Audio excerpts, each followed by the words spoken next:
Jour 1 de mon journal de bord. Qu'est-ce que c'est que ça? Pourquoi ça n'a pas marché? Je suis vraiment nul en informatique. Jour 1 de mon journal de bord. J'ai décidé de faire ça pour devenir un meilleur homme. Enfin, une meilleure version de moi-même. Je dois dire 3 choses positives que j'ai faites dans ma journée. J'ai vu ça par je sais pas qui, je m'en rappelle plus. Enfin bref, c'est pas le sujet. Pourquoi le faire en vidéo? C'est vrai que ça paraît un peu bizarre. Bah pour m'accepter peut-être. Ou...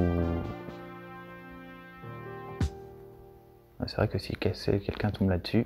Jour 2. Aujourd'hui, je me suis levé à 7h et j'ai pas retardé mon réveil. Ça, c'est la première chose positive que j'ai faite dans la journée. La deuxième, c'est que j'ai pas mangé le poulet frit à midi. J'ai pris le plat végétarien, du riz thaï avec des légumes. Puis je vois pas de troisième chose positive. Voilà. Jour 3.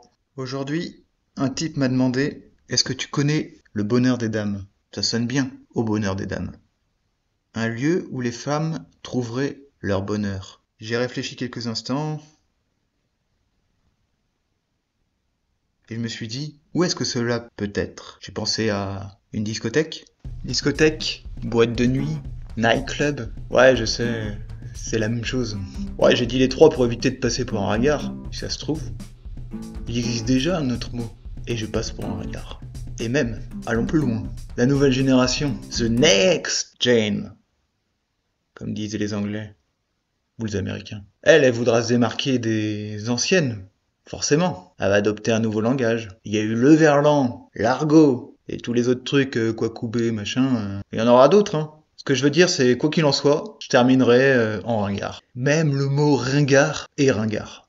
Oh, on ne dit plus ça. Mais bon, revenons au bonheur des dames. Ou est-ce un bar, un musée, un centre commercial? Est-ce un site naturel remarquable? Est-ce que ce serait un endroit où il y aurait que des femmes? Ou est-ce que ce serait un endroit où il n'y a pas d'hommes? Ou est-ce que ce serait un endroit où il y a un mix des deux? Beaucoup trop de questions. Le bonheur, ce serait pas un terme difficilement définissable? Non, pas définissable. Il suffit de prendre un dictionnaire et on a une définition. Soit en 1, bonne chance, circonstances favorables. Soit en 2, état de complète satisfaction. Soit en 3, joie, plaisir lié à une circonstance. Ça nous arrange bien, hein? On voulait une définition, on en a 3. Et en plus, j'ai envie de dire que le bonheur est un peu personnel. Ce que je veux dire par là, c'est que ça change régulièrement à travers le prisme de l'humeur, passant de visions positives à des visions négatives, ou de visions négatives à des visions positives. Tout ça en très peu de temps. Enfin, ça fait un balancier, vision négative, vision positive, vision négative, vision positive.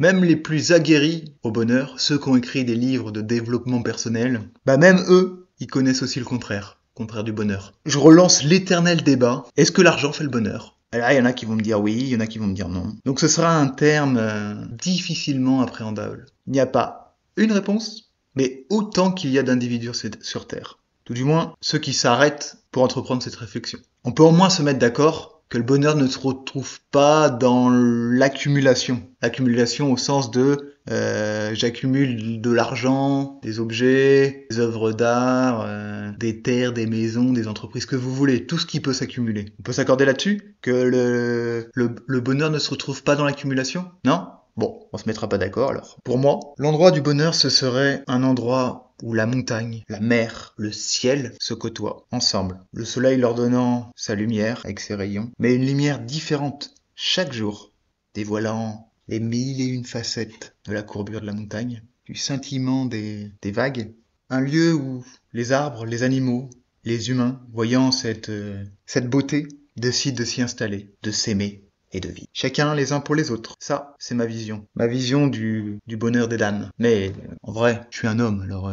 Je lui ai répondu au bonheur des dames, comme si j'avais pas compris la question. En fait, c'est un stratagème pour pas dire oui et non. Oui engendrerait des questions plus précises, et non un aveu de faiblesse. Au bonheur des dames est un roman de Émile Zola, 447 pages, écrit en tout petit. Pas terrible pour le confort de lecture. C'est l'histoire de Denise qui débarque à Paris. Elle se fait embaucher dans le grand magasin et y découvre les règles du grand magasin. Et elle y découvre aussi les réalités du capitalisme. Et Monsieur Mouret. Jour 55. Bon, après avoir lu Au bonheur des dames, ce n'est pas l'endroit paradisiaque que je pensais. Vous savez, l'endroit entre la montagne, la mer et le ciel. Non, c'est pas ça. C'est un grand magasin. Si je le transposais aujourd'hui, c'est comme les Galeries Lafayette. Ou le printemps. Je sais pas si le printemps ça fait faillite ça. Bref, c'est la même chose que les Leclerc, Intermarché, Super U, Carrefour, Auchan.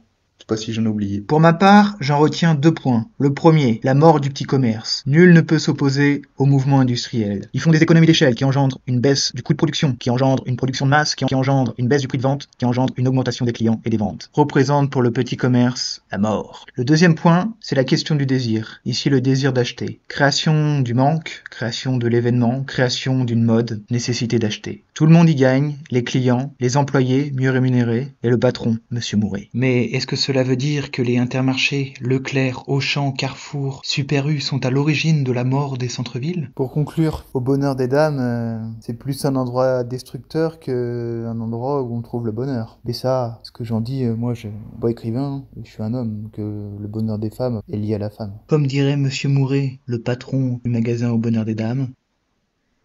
Elle est où la recette du jour? Il n'a pas un petit mot de fin, non? Bon.